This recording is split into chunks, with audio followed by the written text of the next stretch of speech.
All right. Welcome back to the House of Wolves podcast. This is your host, Deontay, with my friends, Jalen and Josh. We got a few topics for you guys today. Kind of sparse this all together real quick because we really didn't have much to talk about. As 2020 is coming to an end, but it definitely did not. It definitely didn't leave with no impact. I would say that 2020 has been one of the weirdest years of my life, hands down. Best year ever. The best year ever. Yeah, yeah. Let's say that. Um, but yeah, we're going to be talking about a few topics here. I have a little bit of time, but first, before we start, how you guys doing? Good. A couple days to New Year, and what we talked about before, we got things coming up in the New Year. Hopefully, things get back to more normal. So people get back to work. Oh People, yeah. start feeling better if they've been sick or lost people. So Yeah. hopefully, things improve. They can't get any worse, I would hope, but you know. Yeah, Don't let God tell you like, boy, you better. Yeah, they talking about a new strain and stuff. I'm looking like, man, come on, quit playing, man. I just want to hope. Nah, just playing. But nah, shoot. Yeah, like Josh said, hopefully, people start like feeling better and a lot of this COVID stuff died now. But I mean, everything for me, I mean, it's been smooth. I ain't really did a whole lot. I mean, I'm blessed to see another Christmas, be around some of my family, stuff like that. So that's pretty smooth. I don't feel like you can ever go wrong with that. Um, No. but time just been flying for me and stuff like that with all this like school stuff. So I didn't really get to prepare for the holidays like I wanted to. Yeah. So I kind of feel a little like empty in that regard. But everything else fine. Good to be on here with my boys. Can't go wrong with that either. Right. We ain't talked in a while, but yeah, we always come back. Yeah. Man, y'all acting different. Y'all got y'all Xboxes and Yeah, forgot about them players, man. whatever. Yeah. But yeah, Christmas was good for me. I just spent it with my wife and we did a Zoom call for the family and we kind of played some Christmas games on there. But yeah, it was a lot of fun. It was on there for like 4 hours, but it was a lot of fun. Um, yeah. but yeah, I mean, it wasn't bad. But what we is with the meat and potatoes of this. I guess the first thing we kind of want to talk about with you guys is the greatest games or series. I don't know which one to start with. The greatest series, then game, but some of the greatest series and games of all time that kind of shaped what we like in games and what we see and what we tend to gravitate more towards to in our opinions. It doesn't necessarily the greatest of all time. It can be that because most of the time the greatest of all time is held for a higher tier of video gaming, but and that could overlap, but really it's just what we think is something that was substantial enough to make our list and things like that. So I can start off with one, and then we kind of just go around and kind of discuss that game in that particular series, if y'all have any input, really. But Yeah. one of mine's, and it's one of the newer ones, but obviously it did not start this type of genre. I think it just elevated it to something more special. But it didn't necessarily compel me in regards to like story, but with atmosphere and sound quality and just the quality of the game itself, I think it elevated the genre to a new light. And I think it did just a little bit better. Don't kill me for this, just a little bit better when it comes to Warframe. this type of gameplay. No, Man, he finna say I'm some more. talking about Dead Space versus Resident Evil. Like Resident Uh, Evil 4, Resident Evil versus Dead Space. Like I can't compare the other yeah. ones because they were different types of games, but they were similar in genre. But Resident hmm Evil 4 came before Dead Space, but Resident Evil 4 did not in my opinion Dead Space is the better quality series, just because it has the two. Just because it has 1, 2, and 3. I think 1 and 2 really succeeded in capturing that atmosphere of being alone in space and just being walking the ship just stranded. And 3 obviously was a little misstep, but we don't talk about that one. And then versus Resident Evil 4. Because I don't really want to give, because Resident Evil series overall is better in my opinion. Just overall, everything that has come from that series.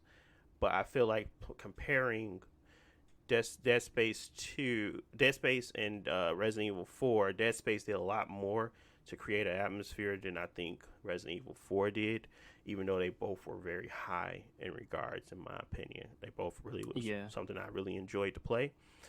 Dead Space just a little bit more.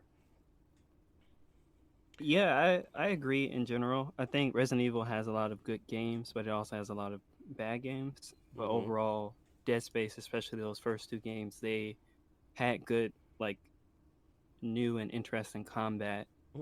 And I would just say generally good pacing, because you usually spend most of the time by yourself, exploring the ship, and sometimes you have to like backtrack, but overall it feels like you're always progressing and getting stronger, and your enemies are getting stronger like with you.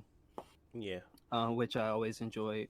Sometimes the Resident Evil gets like, especially depending on which one you playing, like you're either too strong and you can just blow up everything, or you really low on ammo and things like that, and that kind of like changes it to more survival, which is just a different pace than just a like, I don't want to say action, but like in Dead Space you're pretty strong, like you can kill enemies pretty fast, but they can kill you fast, so it feels like a more equal balance in that sense. Right. I think they nailed the combat, and they nailed the ability to say, okay, you still got to hit your shots well. Yeah, they're not just headshots. You now can take off limbs and slow them down, where it kind of created a more of a tense element, because you were trying to stop this guy from attacking you, and then the guy behind you was coming, and then you also are at a slower pace, and the camera was so tightly, it was so close to you that you really felt like you were being, like you were going down this corridor, and you just didn't have the ability to turn and move fast enough to kind of keep up. So you always felt like you're on your toes there. And then they had things like some of the enemies that didn't die, and they would just always constantly chase you and follow you, and you had to figure out how to burn them and stuff like that. Obviously, Resident Evil had some of those mechanics previously, but again, I think execution and quality overall was something that Dead Space hit that I didn't see in Resident Evil until I would say the first time I seen it was the remake Resident Evil 2.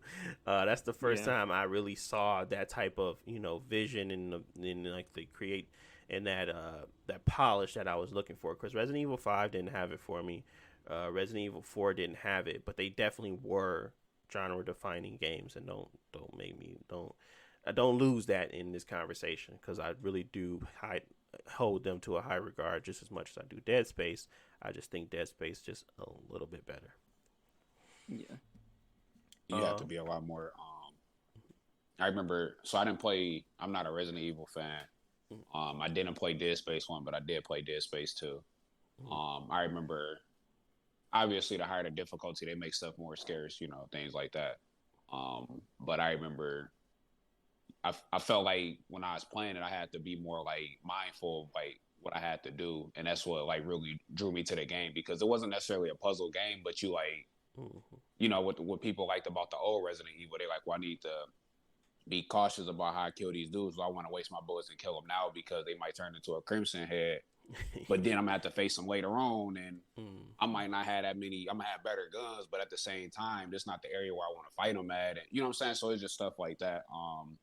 Like picking and choose your battles. Obviously, Dead Space 2 is a little bit more on the offensive because you can change your weapons and stuff like that. But that plasma cutter, boy, chop, chop. They finna chop, chop. Yeah, man. Line gun, plasma cutter. That it was just a lot of very because it felt like you were just using stuff in the environment, and you was picking up stuff. You wasn't picking up real guns necessarily. You was just picking up stuff in the environment to try to survive.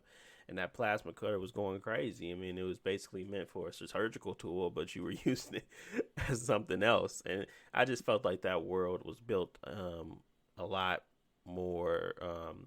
Well, it just engulfed you in that world where you kind of felt like, again, you're trying to make your way through it and you're trying to survive, really, and you just felt alone. And it was so good at selling that and making you feel that way that it elevated how scary it was. And I remember playing that game and I had to stop for a little bit because I was like, man, this is creeping me out. And I used to have to wear headphones on, and I was pretty young when I was playing that game, and I was like, okay, I can't play this with headphones on because it's creeping me out. So I took the headphones on. That's where I really started to pay attention. It made me pay attention to sound because I never paid attention to sound. Like, I was literally having to wait and hear where people were coming from because I was like, where's this guy at? He's on top of me.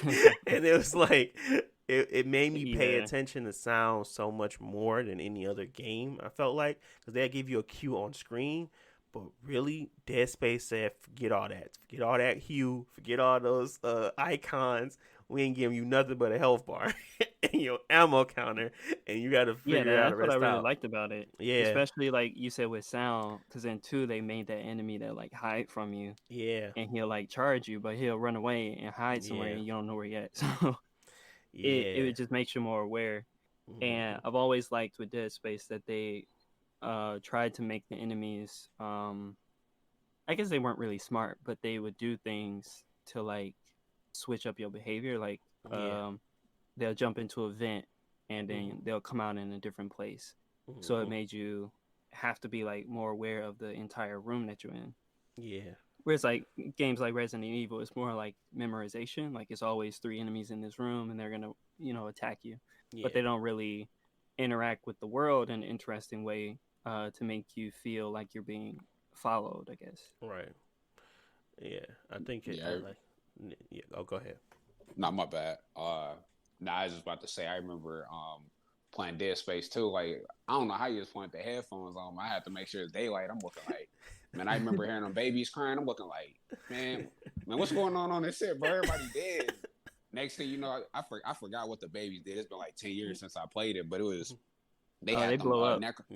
Okay, they did blow up. Okay, that's what I thought. They had them necromorph babies and it was blowing up, and I remember hearing like a nursery song or something like that. I'm looking like, man, I don't even want to go through here, but you gotta go scary, bro. I mean, you don't want to forget about Silent Hill and all they did too, because I used to enjoy the mess out these games. Like this is what I used to play, and I was like, I don't know what was wrong with me. I used to play all those types of games, and I used to play Silent Hill a lot, and I remember playing those types of games, and they were so creepy. Silent Hill made me feel the most. I would say. It made me feel like I shouldn't be playing this game, or made me feel like it was like demon. it had a good way of showing that it was very demonic, and like all the little lore and all the stuff that you will pick up and read, and all the stories you'll kind of unveil by just looking at the world and paying attention to like the clues. And yeah, man, Silent Hill made it feel like you can literally go to this place. Dead Space, it didn't make me feel that way, but it made sure that if I was ever in that situation, this is how it would be. Versus, Silent Hill was very good at, I guess what you call environmental storytelling, in my opinion. I call it environmental storytelling. With like when you was going through the hospitals and you would see all the dead patients and you would see stuff like that happening, and you just kind of try to put stuff together in your mind, like what happened here. So obviously they weren't graphically capable of showing it in a meaningful way, which I'm really looking forward to a Silent Hill remake. But it was you could still pick up on that with the stuff that was happening, the stuff you were reading, and the stuff you were going through to get to the end. So all these games are like some of my favorites, but definitely Dead Space it stuck with me the most. just because of how fun it was to play as well as how scary it was. Yeah, I ain't never like them scary games, so I ain't got a whole lot of experience. But Dead Space, when I seen my brother playing, I'm like, all right, this game, I want to challenge myself, but it give me a healthy. You you don't feel helpless on there, but you feel like it gave you that balance of like feeling helpless and like not and like horror and stuff like that, but not feeling Yeah. too helpless or like too horrific. Because I heard the first one was scarier than the second one, so Well, the odds are against you, but you always feel like you have some way to fight back. Um, Whereas like the reason I didn't like the older like Resident Evil games or like Silent Hill is you're on purpose they make you like move slow or turn slow or you can't shoot well because they want you to feel like you can't fight back. In which you can like get good at the game and learn how to play the game regardless of that. But it's nice for Dead Space because once you get that plasma cutter, you're good to go. You just gotta learn how to protect yourself. Yeah, and then you get your abilities where you can like grab stuff and shoot it at them, or pull their limbs off and shoot it back at them. Then you get the stasis effect where you can, pause them, and if they chasing you down, like all that stuff made me feel like crap. I'm at the end of the ropes here, people. I gotta go, and I'm trying to slow stuff down and get through stuff. And yeah, it just stuck with me a lot more because of all of that stuff that they kind of put in the game that made me feel like, is this it felt like it's just like an evolution versus a reiteration of what was already coming. It was like an evolution of that type of gameplay for me, at least because it didn't. And then I started seeing stuff like come after it. I mean, Evil Within, not really. It was kind of trying to mimic Resident Evil 4. But there were other games that kind of had that feeling of stasis and that space. I think Prey kind of had a very similar feel to it. Yeah, I started Prey recently, and it feels kind of not as good as like Dead Space, but it's in that similar vein where you have more abilities to like protect yourself and things like that. Correct. Yeah. So, I mean, again, though that's one of the games for me at least. But we can move over to one of you guys is whichever one you. You want to go, Jalen, or you want me to go? Shoot, you can go. Don't really matter, man. Don't say Warframe, man. Please, I beg of you. No, it's not on my. I told y'all it's not on my all-time favorite list. I just said that it was for that last generation. It was one that stood out. Yeah. All-time favorite for me, number one, is always Metroid Prime, and it's a weirder one because it came out I think it came out before Halo 1, and what that game did in that time, a lot of other, I guess, first-person games or first-person shooters try to do it, but they haven't got there. And it's mainly like the environment, the storytelling, and the just immersion, because it was one of those first games that like when you go outside and it's raining, and the rain is on your helmet, and since it's a first-person game, you can see the rain like going down on the visor and on stuff. The helmet, on the visor, yeah. And plus at that time it was graphically good. It's probably one of Nintendo's best looking games of the generation, because they were trying to keep up with graphics, and so it looked as good as something like Halo. Gotcha. But overall, Metroid always has a simple formula, same as like Zelda, explore the world, find upgrades, go back to places that you couldn't go to before, and fight bosses. But it just had really good pacing. Again, like I said, with Dead Space, you feel like you can protect yourself, but there are enemies and things like that that can hurt you a lot. And the main thing, like Metroids, like y'all probably, I don't know if y'all actually know, but Metroids are like these little jellyfish-looking things. And so they'll jump on you, and since it's first person, like you actually see them on the visor and things like that. So just really good at immersion. Metroid Prime 2 and 3, they were still good, not as like original or like revolutionary as the first game, but overall the Metroid Prime series is really good.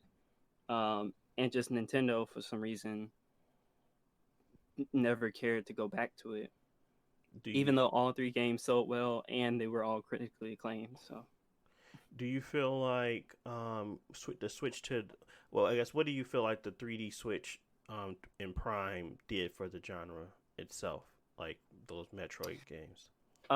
well, you played Hollow Knight, and so Yes. the the 2D Metroid games are the same style of game, like pretty much exactly the same. Hmm. And 3D, the difference is there was never a game like that done in 3D, and Metroid Prime did it, I would say, perfectly. So like, how to explain it? Because like in Hollow Knight, you don't mind going back and forth to areas that you've been to because Right. you got new upgrades and you want to explore and find things out. But in like 3D games, you feel like sometimes um, it's a waste of time or whatever. But I guess just the way that the world was built, Hmm. how to explain it? Every hub or every area had like 10 entrances, so you can leave one and enter another one that you didn't even know was connected there. And so it always felt good to explore Gotcha. because you were always rewarded with shortcuts to get to these different places that you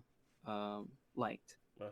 And the thing that I mentioned before is the story is mostly kind of told through text, but um, the immersion factors, they make you scan the environment to like learn about it. So if you don't know how to open a door, you have to scan it and it gives you information about it, and you have to use that to like Figure out how to open it. find other things to open it. So it's just really good at getting you into the world.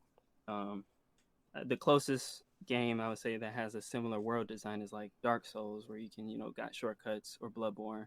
But Metroid just did it first, like the first like 3D game that do that well. Hmm. Okay. Um. Um, Oh, yeah. go. I was finna ask. So, because Metroid came out in you said 2000s or so. Yeah, it was like 2000, 2001, I think. Let me see. Have you seen some of elements from Metroid Prime that was introduced there that you've seen elsewhere? Like how influential do you feel like that game was to that genre of style of game? Or like, Well, to the overall genre, I would say not as much because um, it's not really a first person shooter. Like hmm, obviously it's first person and you shoot, but um, it's not about like Halo where like you can run out of ammo and miss shots and things like that. hmm, The challenge is not in shooting; it's more about exploring. gotcha, So Halo and things like that, they grew to like define like the first person genre or something like that. But Metroid, there are specific things that they do that everybody else uses because it's just so good. hmm, So like the world design and the shortcuts, like Dark Souls uses it, Doom uses it. Um, the like the double jumping and like grappling to different objects in the environment, like Doom 2016 and Doom Eternal copies those things. gotcha. Um, so yeah, I would say like maybe games have evolved past the point where like Metroid is the only influence, but I still see like, oh, they got this idea from there or stuff like that. Gotcha. Like when I play Recore, I Hmm. told you some of the people that worked on it used to work at Retro, but the locking onto an enemy and being able to jump around and shoot at the same time while you stay locked on, like that is specifically a Metroid thing. Gotcha. Okay. No, and no, I agree. I never played the Metroid Prime series. I definitely played Metroid, and pretty much every time I like hear someone talking about those 2D platformers or something like that, where you're exploring multiple play layouts and you're kind of coming back to things. They always talk about Metroid, Castlevania style games. So I understand that they were influential there.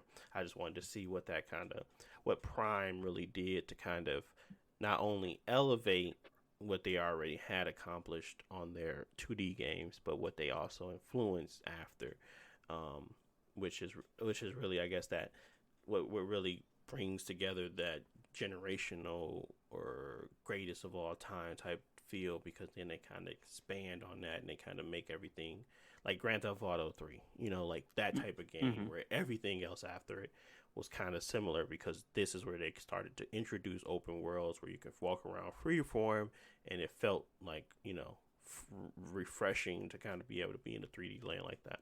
And that was the power Yeah. of PlayStation 2 bringing that forward. So it's kind of that type of, innovation and like greatest of all time. And that's a series there. But no, I can see Metroid. I can see Metroid doing that from their previous series. Prime, I honestly, I haven't played it, so I can't judge it off of what it's done or what it's influenced as much as you can, because you I would probably say see it. the closest thing, even though it's of course different, but the new Doom games feel like a evolution of what Metroid Prime did, just in a more modern time, since Gotcha. Nintendo isn't doing it. Gotcha. Okay. Man. So we finna ignore Federation Team or Federation Force or whatever that junk called, man. Federation Force. Again, Is that Nintendo doesn't care about Metroid. So Federation Force was terrible for a bunch of reasons, but mainly because they didn't care enough about the game to actually give it the effort that it deserved. Did you so how did you like experience the game? Did you like see YouTube videos, just read about it, you actually played it? Like what I played a little bit of it. so you Honestly, copped just it? like an hour. No. Well, I think I did used. I think I didn't buy it full price. But it's similar. The main thing is it's like it's not a single player game. Like it's a 4-player like co-op type game, and you go on like mini missions, and the graphics are chibi, and just like it just didn't feel like a worthy game after it's been like 6 years with no Metroid games.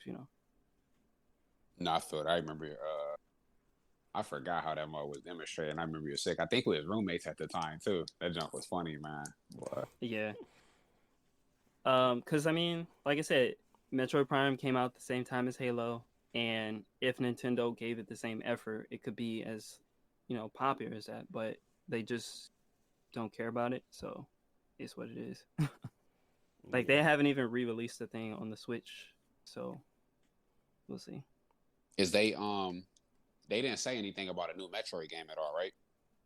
Well, they announced Metroid Prime 4 in like 2015, I think.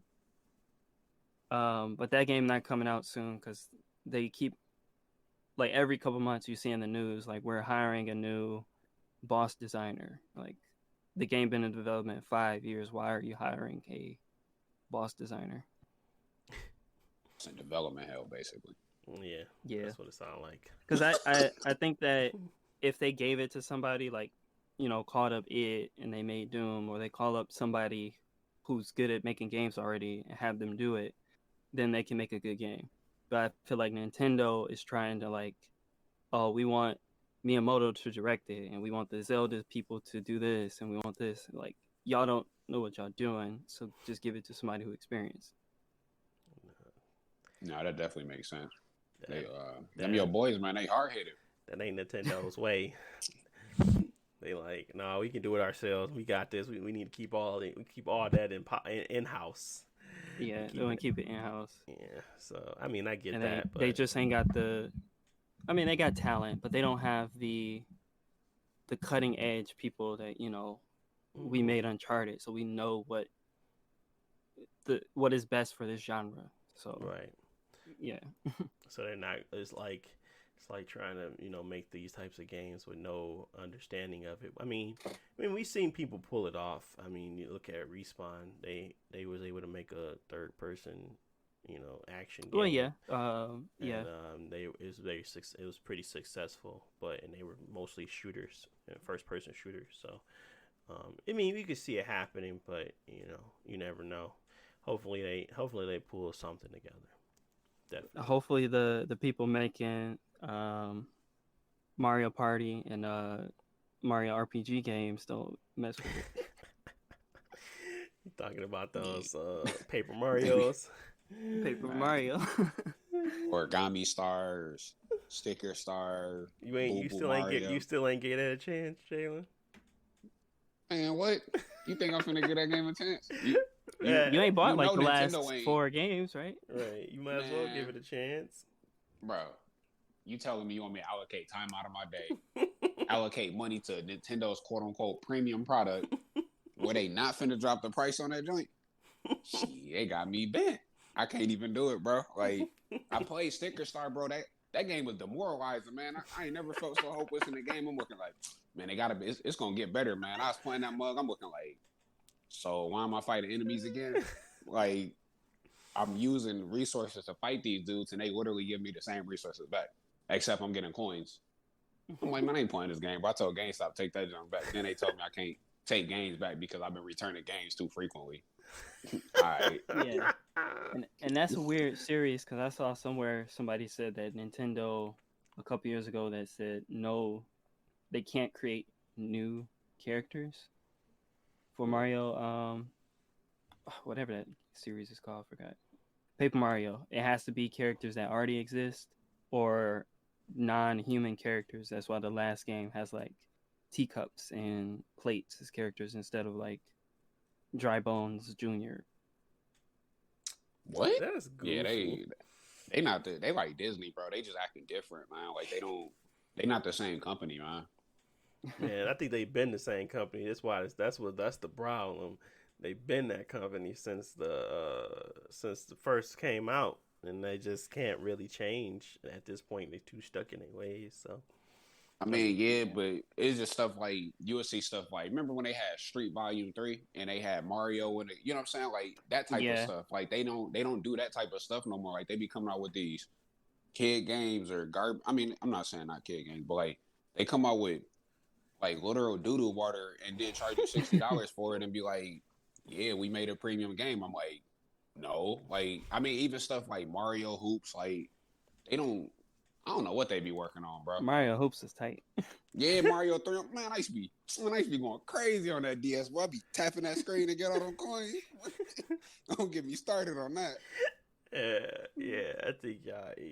Well, I don't know. I think literally y'all remembering it wrong because I don't feel like they were ever expansive. I think they always stuck to like a certain degree of things, and they like didn't want to expand on those things. That's why they made so many Mario and Sonic. You know, I think they took more risks. Like they allowed more crossovers and things like that. I think they've always been conservative, but I feel like they're just more super conservative now, and just keep getting that way over time. They definitely.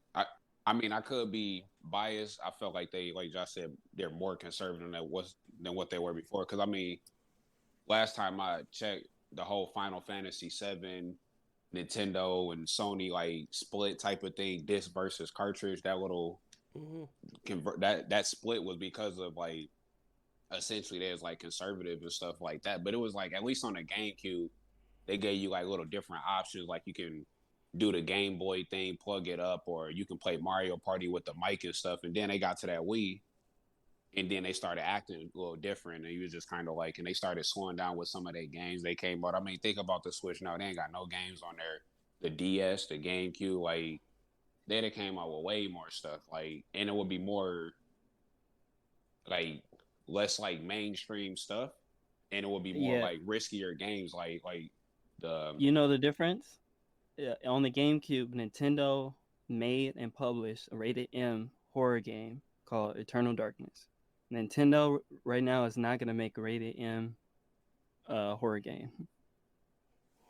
Oh, okay. See, that's big. That's different too. You know, another thing I noticed when the Wii had came out was that. So you know, when you usually start a game up, they usually say like the little not the publisher, but like the devs and all that type of stuff. Like you might see Havoc or Bink or different things like that. Even when the game start up now, is none of that. Like I'm not saying that has anything to do with it, but when I started seeing that like originally with the Wii, they stopped. It wasn't as many devs seemed like that was influencing the games and things like that. So that's why I started thinking like maybe they just kind of doing things a lot more tight knit or maybe they ain't trying. I don't really know what all that stuff means, but that was like a theory that had crossed my head. I'm like, man, these games starting up fast because usually you cut the game when you got to go through like 3-4 screens with the devs and different things on there. So, Oh, you saying like who helped with the game and like who yeah, created like oh yeah, I mean Yeah. they could be still working with people, but I'm assuming as of now Nintendo wants to keep everything inside of Nintendo. and they used to Um, do that. maybe I don't know because I really haven't paid close attention to them outside of like Pokemon and that I mean Pokemon really. Yeah. Um, But what's your pick, Jalen? It's a Nintendo game. Man, you already know. Pokemon. Nah, Square Enix fanboy right here.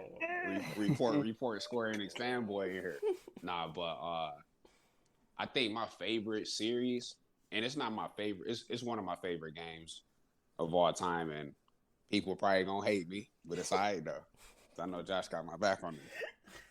It's the Final Fantasy series, oh, but man. like I think the one that was just so cold to me was Final Fantasy 13, man. Like aside from the combat was like the low point was the combat and like how linear the game was. I think the game don't open up until you get to like Grand Pulse on chapter 11, which is like 60-70% of the way through the game. But like, man, that music, man. Let me tell you about that. I think the Xbox is putting out I think it's like 1080i or 720p with that HDMI cord, man. With the graphics, boy, I was in a different world playing that game. I remember summer 2010. I was like, yeah, I gotta get up early to get to this Final Fantasy, man. I gotta fight these Eidolons. That game was Yeah. that When game that was game so came lit, out, bro. it was the best game graphically I ever seen. And even going back to it, like it still looks like way better a than a lot of PlayStation 4 games. game. Yeah, Yeah. Yeah, and it like was running good. The resolution it's like blurry kind of, but Yeah, the I think it graphics, started at 720 and they upscaled it for like, if your TV could do it. yeah, bro, that game. They had the music on there. I remember going through the Sunlit Waterscape, seeing them. I was out of Grand Post, seeing them Behemoth Kings and stuff. I'm like, yeah, we finna go up y'all up real was this quick. the game right after 10 or no? Nah, this is the first. No, 12 was on the PlayStation 2, but 13 was the first one for the like 360 and PS3. Okay, so that's why it was so Yeah, expensive. I was wondering like what caused it to be that way, but I'm assuming graphical power, baby. But yeah, but this it ran game, Yeah. good though. That's the crazy thing about it. Like it wasn't no like hiccups like the game. It wasn't scratchiness. Like I noticed with like 10, 13, 2 and Lightning Returns, mhm. it got more They had scratchy. like frame rate issues and things like that. Yeah, but Uh, it was 13 didn't, yeah. yeah. 13 was. I'm trying to tell you, like aside from the combat people don't like it because it's not as tactical. Like you can't do as much. You got the paradigm shift and stuff. But when all that stuff used to be going on, casting an arrow gun, and they had water gun, and I'm like the Lightning's Army of One, and I'm like, man, this game tight. Like that game, bro. I literally put it like I probably put it close to 100 hours on that game, bro. I remember. I'm like, I'm finna go fight this adamant toys. I know I got a 5% drop to get the I think what you need an adamantite to get your ultimate weapon. Yeah. Omega weapon for lightning. Man, that game was that game was it was so tight because of the music. The music was so submersive. Like Square Enix always do good with their music and stuff, man. But that 13 music, like the battle music and stuff like that, I never got tired of any of the music in the game. I remember when you fought Barthandelus, man, they had that godly music playing because he was talking about like Yeah. we finna judge y'all and all this type of stuff, dude. Like he was just like y'all post see and y'all ain't finna do this and that. I'm just like, man, I can we think it's stop because this, dude? I don't know if it was the first one. I feel like it was the first one that they had like an orchestra do the music. Because on the older games, like they had like people making music every now and then. They might have like a one that features an orchestra. For 13, I feel like the whole soundtrack is like just a big orchestra doing all the music all the time. It had to be because they did their thing with that music, man. I still got that soundtrack on my computer back from 2011 or 12 or whatever, dude. Because they was man that music it just built it built the ambiance real well, man. Like Yeah. it was No, I played yeah. like the first like 2 hours, and then I stopped. I was playing on the Xbox One X, which it looked really good on there too. And I was like, dang, this game look like when this game come out? Because I was trying to figure it out. I was like, this game look good for some reason. And then Digital I Foundry feel did like their thing on it, and I was like, okay, yeah. So I'm not tripping. The game look is from just like 2000 to yeah, like 2009, Square Enix was like the best at graphics. Like yeah. they always had the best looking games, and 13 was the last Square Enix game that came out, and it was the best looking at the time. Like 15 looks good, but it doesn't look anywhere as good as the other games that came out that year. Mm-hmm. Um, I mean, even Final Fantasy 7 like remake, it looks good, but there are way better looking games. But 13, when it came out, there was no game touching it. Yeah, that game was amazing, They bro. must I was they just made like, they made some deals with the lords or something, man. I don't know how they was doing man, that. they sold. Yeah. That's what they said. After you make this game, you know what's gonna happen for the rest of y'all games, right? They ain't. They was like, man, we'll worry about that when the time comes. 15 come out, we like, well, I mean, it do kind of look like Assassin's Creed. Nah, that's like ugly. Assassin's Creed ugly too. You ain't seen Unity, you know. But yeah, man, it was that game. And then, of course, I didn't play Final Fantasy VII. I played the remake Cold Work. We ain't even gonna get started on that.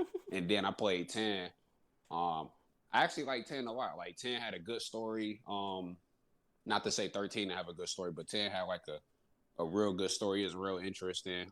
That game had good music too. Like it just got some iconical music. Like if they, I recognize them like anywhere, stuff like that. But man, when I tell you 13, man, 13.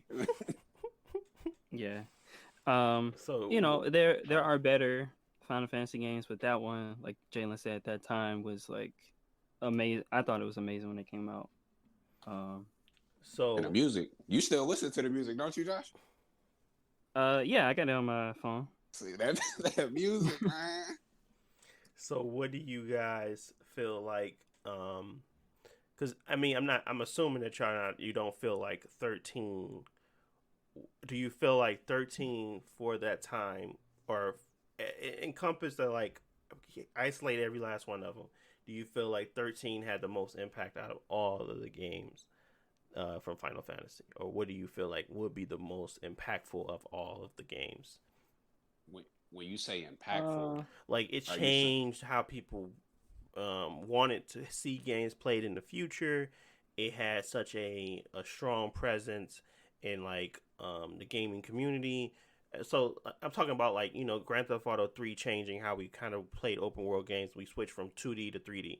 And I'm talking about how we like went from Resident Evil 4, how it defined how games should look and how horror games can be played from a third person point of view. Those types of situations where it changes and like elevates the genre. I would say for Final Fantasy, it set the bar for how they do music because Final Fantasy 14 has really good music, and it's I would say not not the same style of music, but that orchestra and like how they approach it Mm-hmm. is was improved since 13. But I just think overall presentation wise, it was the best example of like cutscenes and graphics for a JRPG, Now, and it which one even is that? ran. You talking about Final Fantasy 13? Yeah, 13. Like Okay. it set the bar for how JRPGs look graphically and how they perform. Like Jalen was saying, in the combat, like you can throw like a whole bunch of explosions on the screen and the game still runs well. Mm-hmm. And I think that even Final Fantasy hasn't reached that bar in some cases. But 13 did it the best during that time. Now, I wasn't uh, alive when Final Fantasy 7 came out, so I don't know what impact it had the day Mm-hmm. it came out. It's still a fun game. I just think that since I've seen like the last 6 Final Fantasy games come out, that one was the one I felt was the set the bar for a next gen Final Fantasy game. Yeah, okay. So where we can like really start to delve into it because we don't know what happened before that, but yeah, I guess you're right there because we don't know. But Yeah, I say it didn't do nothing. That's like you said, like change the dynamics of Final Fantasy. Because a lot of people actually didn't like it because of the combat. They felt like it was real shallow. Shallow is like a lot of auto battle. Mm-hmm. And you don't really change it until like when you're doing like some of the extra missions type of stuff. So you Mm-hmm. can get away with auto battle. The biggest thing of the game was switching your roles at the right time and having your roles set up. Because I feel like it was some battles where you couldn't beat if you didn't have your 6 paradigms.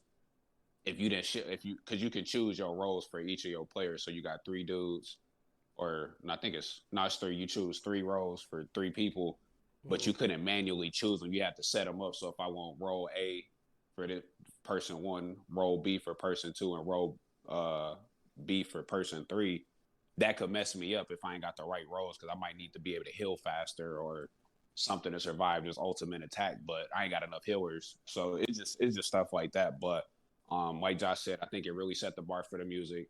I haven't really played Final Fantasy 14, but they got some pretty good music, and you can hear the orchestra. Um, all the other Final Fantasies though, like anything after 13, I haven't heard any like spectacular music where I felt like they put their foot in that music. Um, and of course, it's not the best Final Fantasy ever, but to me, it gave the best experience because that seamless, like I used to see cutscenes. You got cutscene graphics or animations, you want to call it, and then you got actual in-game graphics. That's how I separate them. And Final Fantasy 13, it wasn't no difference. Like they used to literally come out the cutscene, and then they just zoom into your character back, and then you just start walking around. Like it was all seamless. Mm-hmm.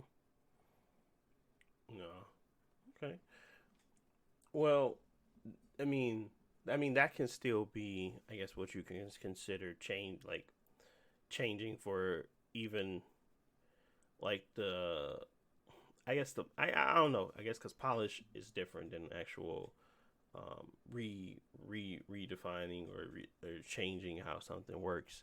Um, I mean, it did attempt to. It made it more accessible to most because if it didn't create this auto like function battle system, maybe people wouldn't have been able to jump into RPGs lights and see what that genre can bring to the table. And then it kind of, I think after this 13, it feels like a lot of the other ones started to become less and less more, became less and less more JRPGs and more JRPG lights, where it felt like they were trying to adjust how the game was played, at least in the Final Fantasy realm, not in everything else.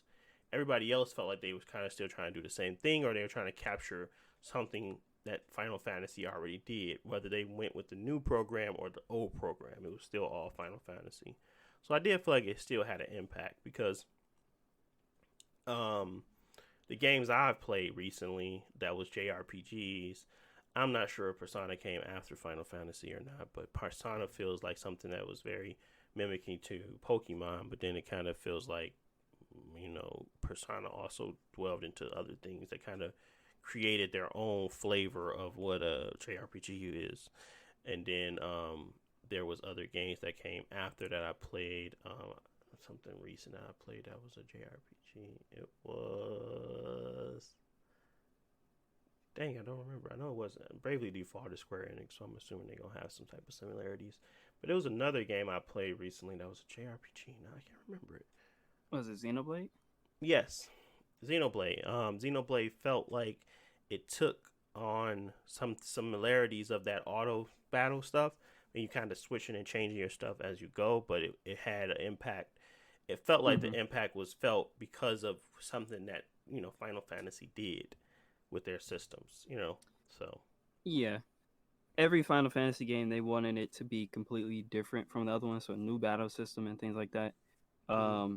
I know people don't like the battle system in 13, but the auto battle was new at that time, so people felt it was like too easy. Mm-hmm. But that auto battle did add to just the complexity that you can do in a battle system, so that you don't gotta worry about just keep tapping attack, attack, attack.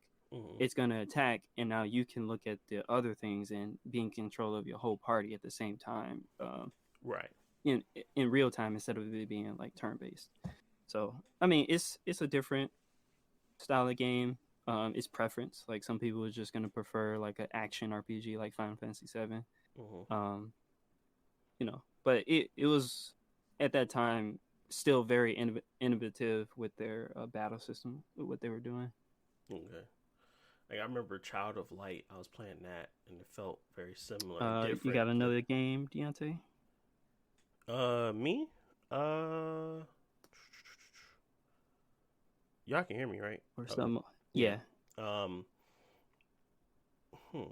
I would say, I mean, the other game I was thinking of before you guys even started talking was still the GTA series, but I feel like that's a given. I mean, it's the GTA series. Everything came after that was really, um, it felt like to me after Mediocre. GTA 3, it felt like everything just after that was like a guided by this game, and it felt like people anybody that wanted to delve into telling a drug story or a criminal story that in an open world, they just ripped a lot of stuff from the GTA series. So Yeah. Rockstar really did a really good job of creating that, and then everything after that being like giving them a guiding light of what to do and how to create it. People probably were already trying to create this, but just because Grand Theft Auto 3 was the one that did it on a significant scale, and they did it with an open world, and they brought this where you can just travel and go places, and you didn't have to really worry about, being hit by an invisible wall or like being like not being able to go left, right, up, and down. It was kind of like you could do anything in there. And I don't know if they introduced helicopters in Grand Theft Auto 3. I think they introduced those in Grand Theft Auto Vice City, but I'm not sure. So you But feel like 3 did it the best? I feel like out of all of the Grand Theft Autos, San Andreas was the pinnacle. Okay. It was 3, Vice City, San Andreas, pinnacle. Then it went down with 4 and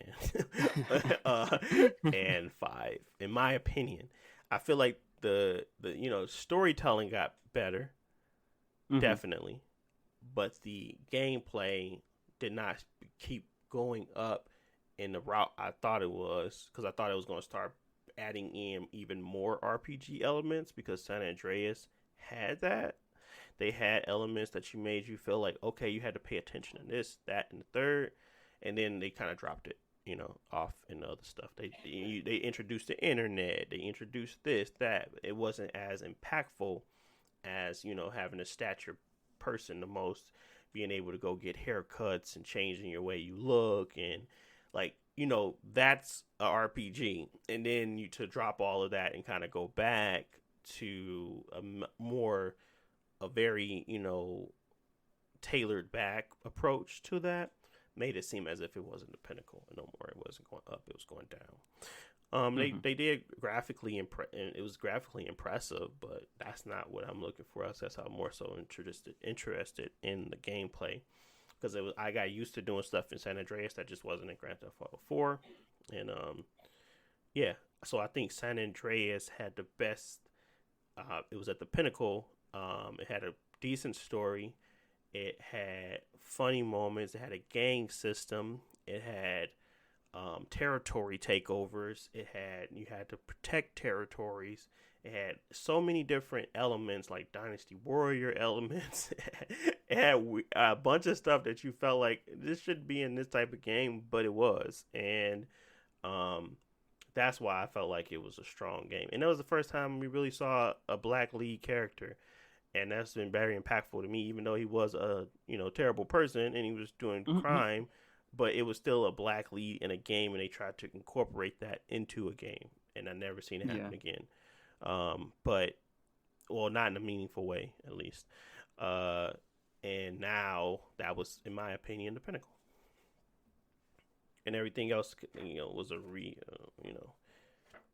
was was just trying to copy that, and like true crime, Watch Dogs, all of these extra games that came out after, all these games that just felt like they were trying to tell a story, but they weren't innovating anything really.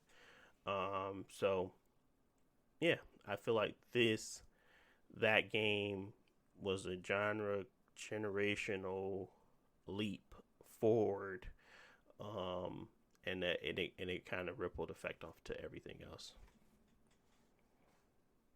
Yeah, I would agree. That I played Vice City when it came out and San Andreas after it, Mm. but those games I felt were the best example of just like an open world. Go out, do what you want to do, steal a car, do Mm-hmm. missions, fight police, buy cars and things like that.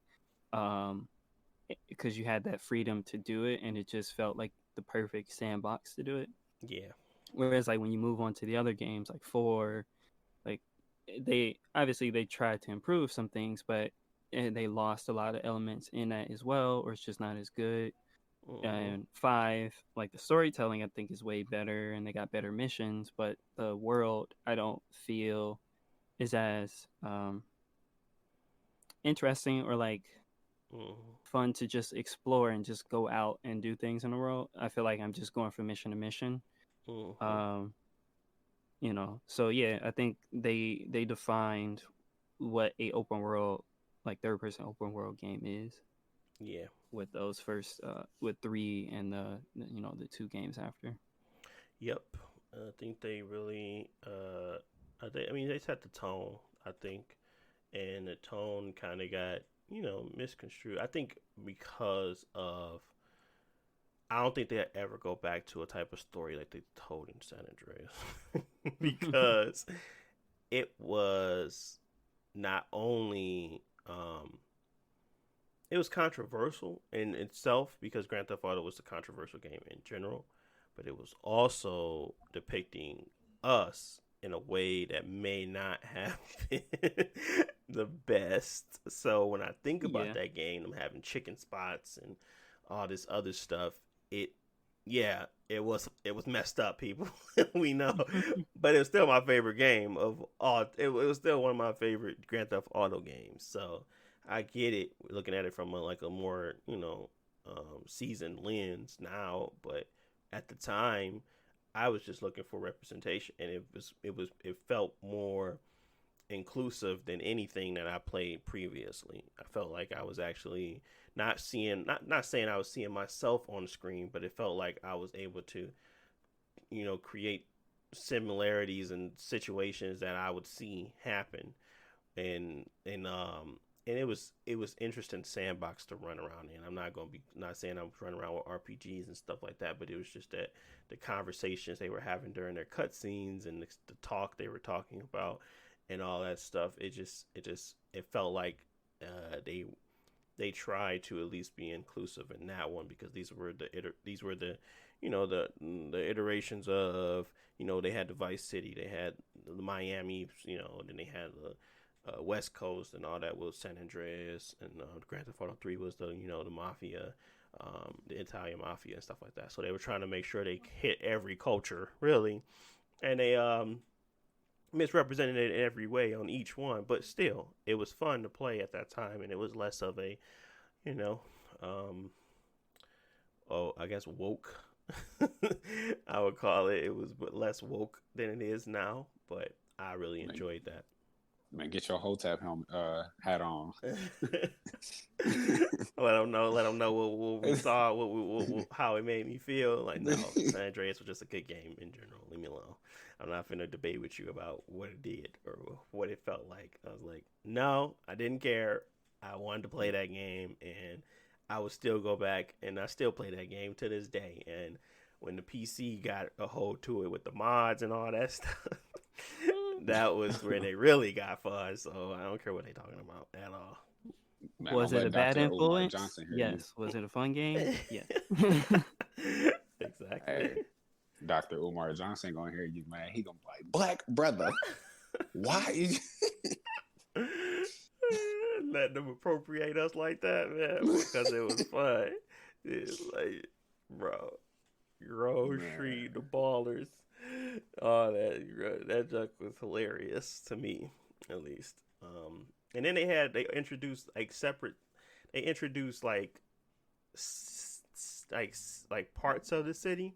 Because you know how you had the Hollywood city, you had the desert, you had like the Las Vegas portion, you had like regular, the hood, and then they had like they actually took their time and actually made it feel like you were going different places when you went to these places. So I'm still always going to enjoy it regardless of what anybody say. But I do get it now. Yes, that's why you play games like you mean you have less stories to tell because you don't want to be as you have to be more conscious about what you're saying and how you're presenting people in regards to like stuff like that. So futuristic is the way to go. It never happened before, so can't be in modern times trying to make a story because sometimes it can be depicted wrong. Kind of like Cyberpunk, even though they went to 2077, it's like, yeah, I didn't go far enough. Yeah, I needed to go to 3077, and then people might not be so mad. Yeah.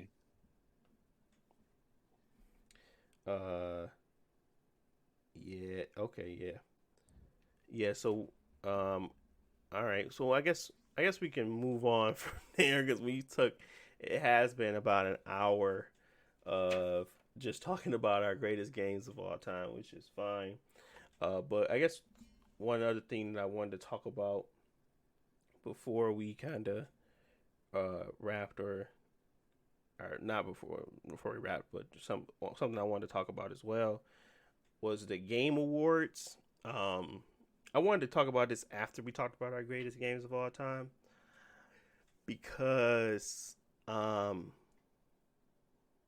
even though most of the games that we played were like some of the games that I mentioned, they were like 8s. Dead Space was like a 8 when it came out. It wasn't a 10 out of 10. Critics didn't enjoy it as much. I don't believe Final Fantasy 13 was met with critical acclaim. San Andreas, I think that was the highest one. I think it got a 9. I think, if I'm not mistaken, the Metacritic score is like pretty high. But the point that I'm trying to make is that critics don't always get it right, and obviously the Game Awards is basically solely based off what critics think. So when I was watching it and a lot of stuff was happening, I already could tell that this wasn't what people kind of wanted. This is what the critics wanted. If you're unaware, the Game Awards came on back like a couple weeks ago, and Naughty Dog swept the Game Awards. I think it won 7 awards. It was the highest amount of awards ever won from one game. And yeah, what did you guys think watching that? Let's start there. Like, of course, we're gonna have to preface it and say like we're not hating on the game. Like, I think that if the game was the best game that came out that year, it should win the game of the year. Mm-hmm. But it, like you said, it definitely did feel like the committee or critics or whoever were heavily in favor of it in maybe situations that it probably shouldn't have won. Yeah. The games that it were up against were also really, really good, but for Last of Us to sweep all of them unanimously is like, it just feels weird. Yeah. Because even if it's a good game, I don't think that it's perfect in every way to that point.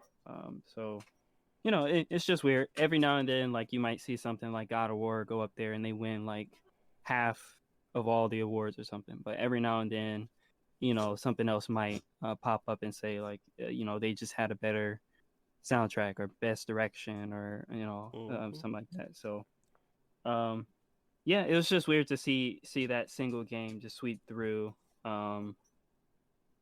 like that. Yeah. It I felt like it definitely should have won the Accessibility Award, Innovation and Accessibility. I remember seeing that and I was like, yeah, they did a lot to make sure it was accessible to a lot of different people. No, I don't feel like it should have won best action slash adventure game. No, I don't feel like it should have won audio design because most of the time you're not even listening to anything. I feel like Ghost of Tsushima with the wind, the world, definitely should have won that.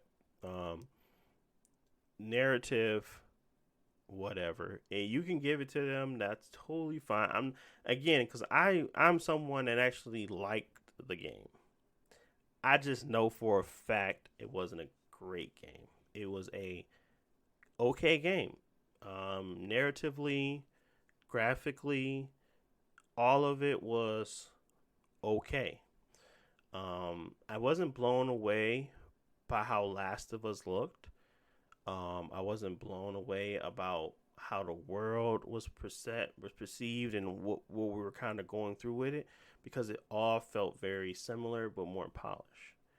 I wasn't blown away by this. I wasn't blown away by the audio design because it didn't sound as, you know, there's this idea of this, like, I don't know, this thing that happens when people are playing these highly, acclaimed games and stuff like that. They kind of it's like missteps, and they kind of overlook certain things because they feel like if this is something that's particularly more interesting, they don't care about the other thing that's lacking. No, that game does not have any great gameplay to it. The loop is very similar to Uncharted 4, 3, 2, 1. Like, there's literally not much there. You could play Days Gone and feel like you're playing Last of Us. So I don't see how that beats a game that actually tries to make new gameplay and actually succeeds at that. I think Ghost of Tsushima has far superior gameplay, even without a lock on button. Even though I hate it, even without a lock on button, it's still vastly better in variety, in fluidity, and impact than The Last of Us could ever do. I didn't feel like a samurai. I didn't feel like I was doing anything different than I normally do, but I felt like a samurai when I was playing Ghost.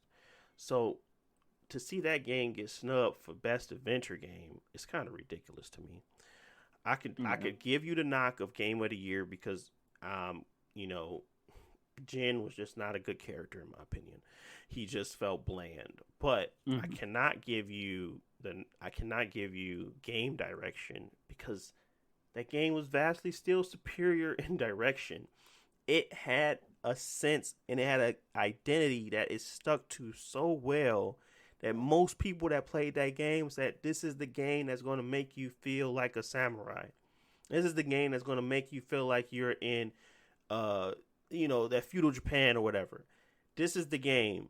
Nobody said that about Last of Us. Nobody cared, bro. Everybody was like, the story.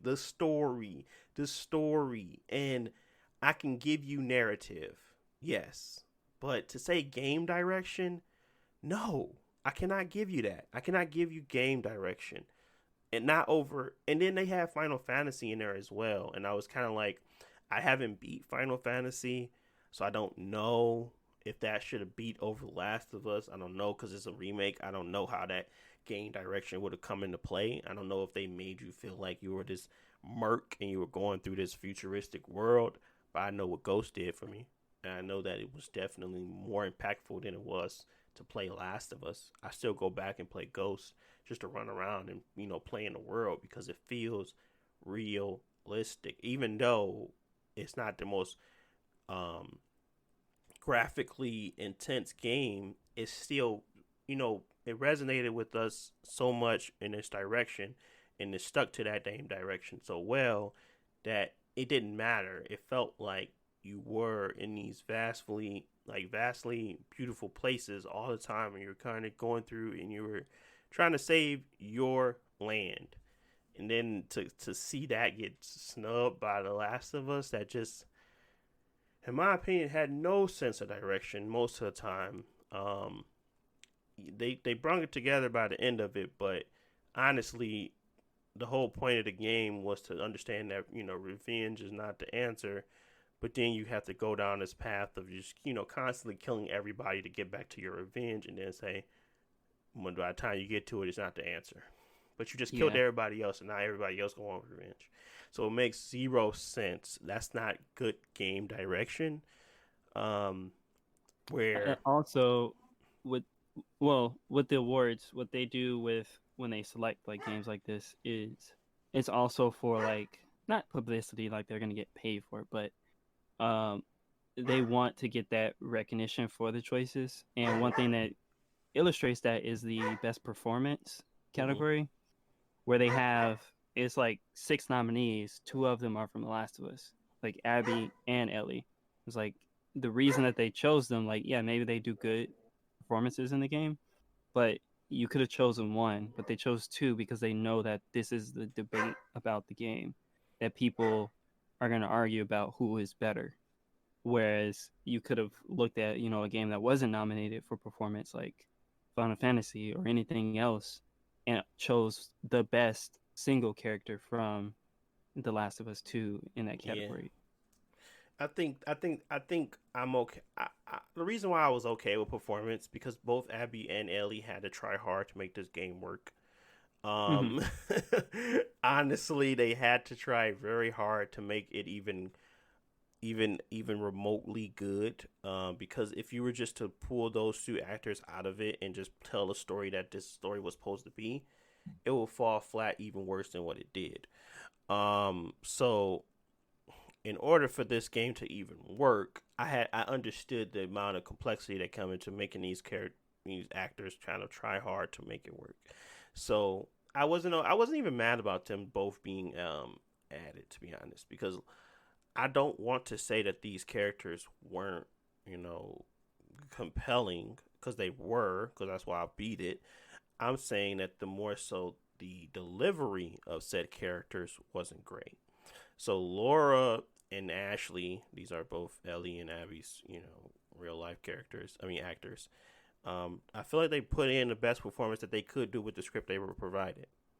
It doesn't make me feel like the direction was great. It just makes me feel like the script that they provided, they did the best that they could. Jen did not do a good job with the script that he was providing. I never played Hades. Miles Morales felt a little bit too off when I beat it, that to make me feel like he should have got the nod. I'm not sure what other games were out there that made me want to go back and continuously play, because it really wasn't that many high top tier games that came out that was like, this character really made me feel a certain way. I'm trying to go back and look at all my games I got now, and nah, none of them. But I mean, I might be missing something. But in my opinion, Ellie and Abby were the more deserving of all of them, except for I never played Hades. Miles, no. Jen, no. So it was 3 people out of there, and I'm okay with one of those 2 getting the performance nod. But that doesn't change my opinion on direction. Shouldn't have got it. I mean, they scored the art direction, which should have been a shoe in regards to anything. It should have been that. I think score and music, obviously Final Fantasy 1 for a reason. I think they always do a really good job there. And the only one I'm really disappointed in is game direction. They shouldn't have won that. That's the only one I'm disappointed in. I don't even care about Game of the Year, because at the end of the day, I knew it was going to give it to the game that really the critics enjoyed, but I think the critics really got it wrong when it came to game direction. And that's why I was kind of bringing up the point of, do we care about what critics think? Because regardless of what I read or what the internet said, I enjoyed Last of Us Part 2 to a degree. It wasn't a smash. It wasn't a total flop. It was just right there in the middle. And I still had enjoyment from the game enough to want to replay some of it and replay some scenes because I thought they were impactful. But to the same point of what a critic might think, they would give it a 10 out of 10. Obviously they were nominated for multiple game awards and things like that. What do you guys think about critics and what their job is in general, and like critiquing artists and their life's work, really, like to write off something so completely fast? What do you think about that? I don't know. Like, I feel like art is one of them things. Like, it's just hard to critique. I feel like it's what did I say? Like, beauty is to the eye of the beholder, or something like that. Mm-hmm. Like, you always got that little. It's not really a meme, but it's like a running gag. You'll see a red dot on the screen. They be like, I just see a burning sun ready to cause chaos. Like, you see all this type of stuff. You be like, why does it see a red dot? Like, y'all want X amount of dollars for this, But I don't know. Like, I feel like there's hard standards that needs to be met when making a video game, but at the same time, so hard standards would be like, okay, we playing this kind of music. Like a prime example, Dragon Quest 11. They talk about the music in the game. All right, well, the music is this and that. The music sounds old. Okay, we can say for the most part, it objectively sounds old. Like, that's fair. It needs to be more up to date. Okay, that's cool. But when you got other things like, it can be something like the character being bland is for you to take your eye off the character and delve into you know what I'm saying? It started getting real more abstract. Yeah, so it's kind of like they want to pull you away from something so you can focus on others, type of deal. Yeah, and like, and this going off of like video games, but this going to like a show, like a prime example. Like, I'm in the Black Untold Story of Dragon Ball and like Afro Sense. So there's a bunch of black people in here talking about anime and Dragon Ball Z. Mm-hmm. People say every now and again Hunter x Hunter gets brought up. People love Hunter x Hunter. Love it. They say it's one of the top 5 animes, top 3 best anime ever, all this type of stuff. And I can't see why. Like, I understand where people be like, well, the point of the show is to show that the main character, this is one of the things I heard. The point of the show is to show that the main character doesn't influence the show, and the character, it shows how irrelevant the main character is to the world that's going on around him. And that part of it, because a lot of shows, they focus on the main character. I mean, they focus on dude too, but it's like one of the biggest things with animes is power-ups, transformations, power-ups, getting stronger, training. He does some of that to some capacity, but he don't change that much. He had this one burst towards the end of the show or whatever, but I don't know. It just ain't resonate with me. I got tired of getting whooped. Like, it was just stuff like that. Like, and I couldn't.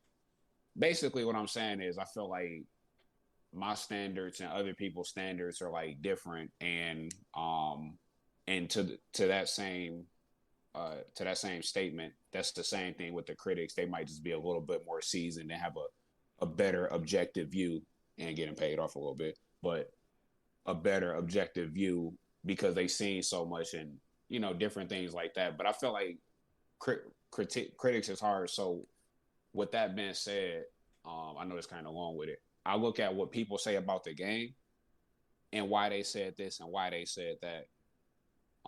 And I don't really read critic reviews. I usually read reader reviews because I feel like those give me a better grasp on what's going on. Somebody who doesn't have as much experience, somebody who's more down to earth. Because I played a lot of games that was 6s and 7s and stuff, and I enjoyed them thoroughly. And I'd played games like The Last of Us at 10, and I was just like, okay, it was cool. Like, playing it the first time. Would I play it again? No. Was the formula again dried out? Yes. Like, I'm not finna go play The Last of Us because I don't feel like walking through an area, scavenging, then go see hey, I think they went over here. Bunch of dudes run out, and then my first thing my dude do is go run behind a barricade. I'm not finna do that again. I don't know if they did it in the second one, but I'm not finna do that. I've seen it too much in Uncharted. I've seen it too much in The Last of Us. I'm not finna do that formula again because the story is good, but I'm not finna waste my time trying to see the story by shooting these dudes, and now I gotta fight some armored dudes now. Like, you know what I'm saying? Yeah, they kind of try to switch it up by letting you sneak past a lot of stuff, but and you can like get to different areas and you can lock doors and you don't have to like no longer do it, but it's really the same, dude. It's legit the same. They let you go prone. That's probably the biggest difference now. That's legit prone, the nah. biggest difference. You can go prone and you can hide in tall grass. So, but yeah, I mean, I feel like I'm not. I don't want to say that people are, that people overhype things or people, create a narrative in their own mind. Say it. They do. Well, No, I'm not. I'm saying that kind of. because I don't want to, because people can have the right to do that. I just feel like when we talk about critics, this is one person's opinion that's supposed to be graduated to be able to tell their opinion in a better way than us. That's it. They can talk to their opinion better than we can because they graduated with a journalist degree. That's all they are. So one person's opinion, deteriorating or like either uplifting or downgrading a game, and I'm expected to take that opinion and trust it because this individual, like their likeness should be very similar to mine. What they like, I should like. That doesn't make any sense because we all don't like the same thing. So I think there's this thing about critics that I really just stopped caring about what they say. I can see if something was like doo-doo water and I understood it was going to be doo-doo water, and I'm like, maybe I should look up what people thought about this so I don't waste my time. But to, put a lot of stock into it, allow these critics to kind of dictate what is the best games that came out, it's hard to do because it's just like that's their opinion. It's a small group of people that's opinion.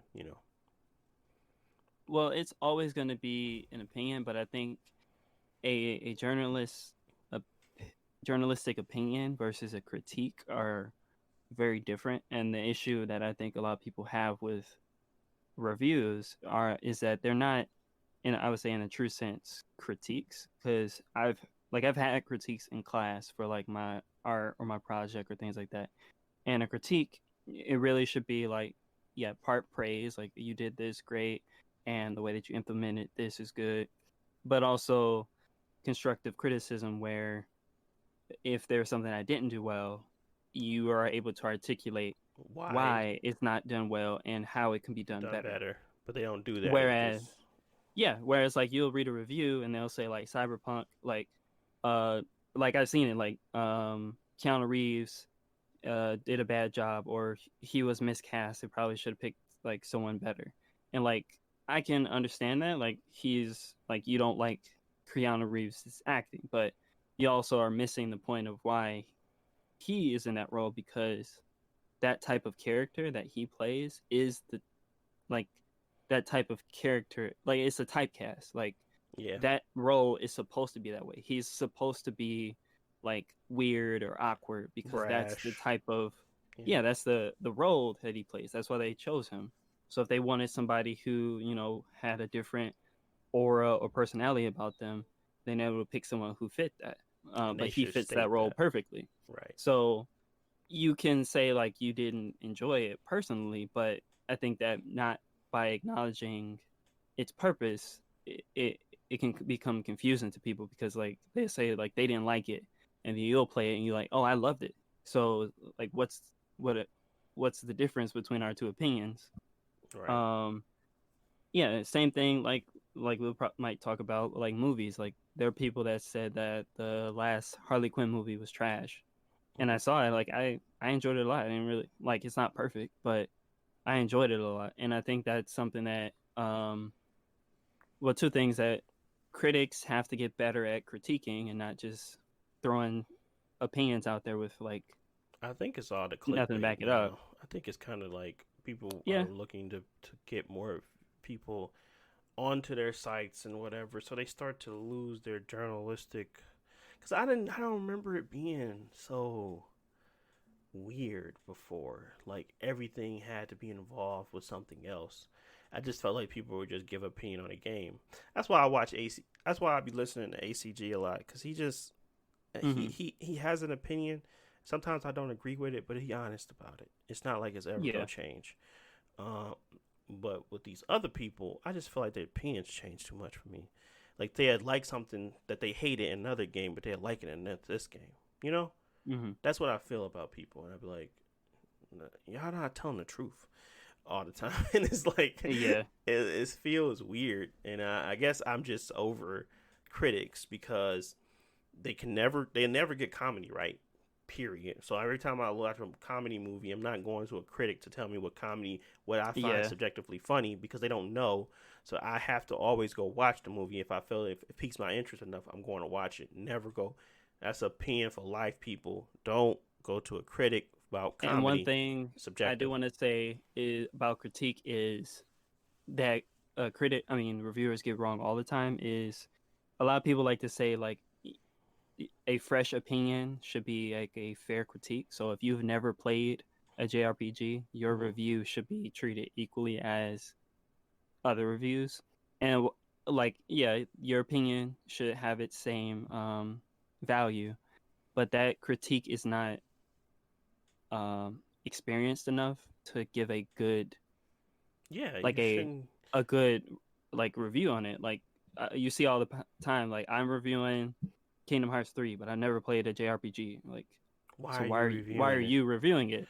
Yeah. It should be someone familiar with the genre. I'm not saying that it has to be a fan of Kingdom Hearts, right? But someone who can at least compare and contrast it with its contemporaries to give a clear view of what this experience is. Yeah, and you see that all the time with reviews. Yeah, they give these writers or these journalists like different topics to talk about, but they don't know much about said topics. It's kind of like going to GameStop and trying to ask them for some advice on a game they know nothing about, because they're not going to be the jack of all trades. They're never going to be. So there's no way of GameStop ever giving you viable information unless they are very familiar with that game. And most of the time they're not, because there's so many games out there. So I would never want someone to be in that position to try to. That's why I don't give much stock to people, because I'd be like, you cannot be this good at everything. You cannot be this well versed in everything. So when you are talking about video games and you're talking about how stuff should work and how stuff should look, I never will be the person that says, oh, I know how Final Fantasy games work. I know how they look. I know how they should react. I'm like, I don't know. That's why I don't talk about them. When I say, y'all should probably take the helm on this, is for a reason, because I don't know. And people just try to take that and run with it, where they like, okay, I played enough of this so I can kind of critique it now. Or I've done this enough so I can critique it now. Like, I put in 20 hours, I can do this now. Like, no, you can't really, because you don't know all the game. And it's hard to do this, and it's going to continue to get harder and harder as these games get more expansive and expansive. So where do we draw the line of how much we actually care about what they're saying? And that's where I want to get to, because I have already come to that agreement that I don't care about what nobody thinks at this point. I really don't. If I want to play the game, I'm going to play it. Only thing I'm looking for in reviews now is performance, and that's why I only follow Digital Foundry, and I take opinion from Skill Up and ACG from time to time.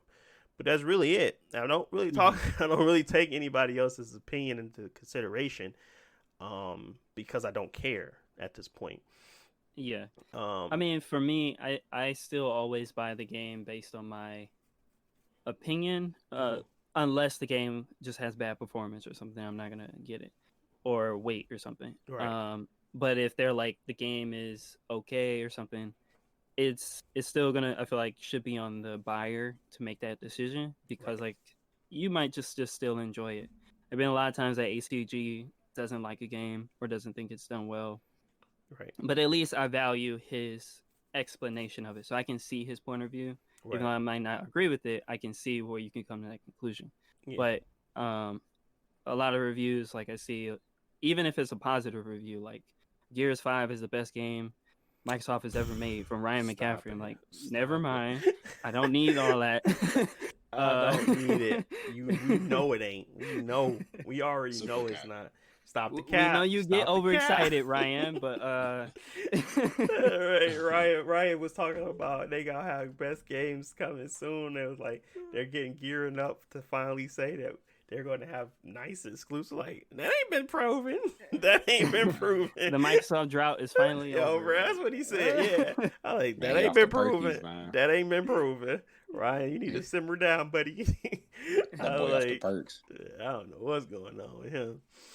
Yeah, but I think that really I would value my friends or like not YouTubers, but smaller people who I at least feel like can give a more honest opinion. Because maybe trying to fit everything into an article, they got to cut out a lot of information that should be there. Whereas like you can just get like an honest opinion or a long post on Reddit that they go through specific details. You might get at least a better idea of what's going on instead of like a sensationalized news article or Yeah, like you need about 30 minutes to give me a good understanding of a game. I say no less. You can't do it in those 6 minutes. You can't do it in those 5 minutes. 5-minute, 10-minute reviews. No, not happening. My time, my ability to I would rather give you more time to explain yourself than to try to you only captivate a little bit of my time today. Like I'd rather give you more time to explain yourself. I prefer that. So if I gotta read 30-minute article, I'll read it. If I gotta watch a 30-minute video, I'll read it. I prefer video format more, but I will read your article to kind of give it better for you to explain. All skill up videos be an hour, but it goes into super detail about everything about the game, and he tries to make sure he's very thorough. So I appreciate that type of stuff, and I don't appreciate it when people try to, jump on the what will give me the most clicks, or how can I get this out the fastest? Like they give you the game early for a reason. Take the time, sit down, and play it. So I just don't like that type of aspect of it, really. So I don't really care about them no more. I stopped caring about them a while ago. I listen to a review after I play it, and I see if my opinion kind of correlates with yours, or if it's different, or if what you felt was different, or like I never thought about it that way. That's the only thing I kind of look for now. It's like after I'm done. That I think that review that was the craziest, especially for it to be a remake, was that 7.8 Too Much Water for Alpha Sapphire and Omega Ruby. I was just kind of like, I don't know what they could have did to destroy this game to take it from a 9 to a 7.8. I mean, that was just like,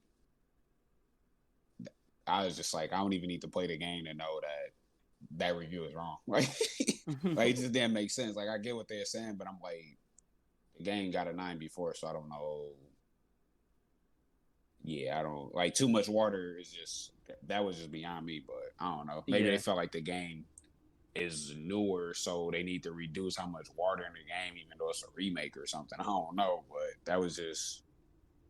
It just. I think the main thing is like if you look at the review, they talk a lot more about the more recent Pokemon games and compare it to more recent ones, which I understand. Like it's fair, but if it's a remake, you also have to kind of treat it special because, of course, they didn't have the ability or the whatever to make it better. It was the best that it could be at that time, and so remaking it, they provide that same experience.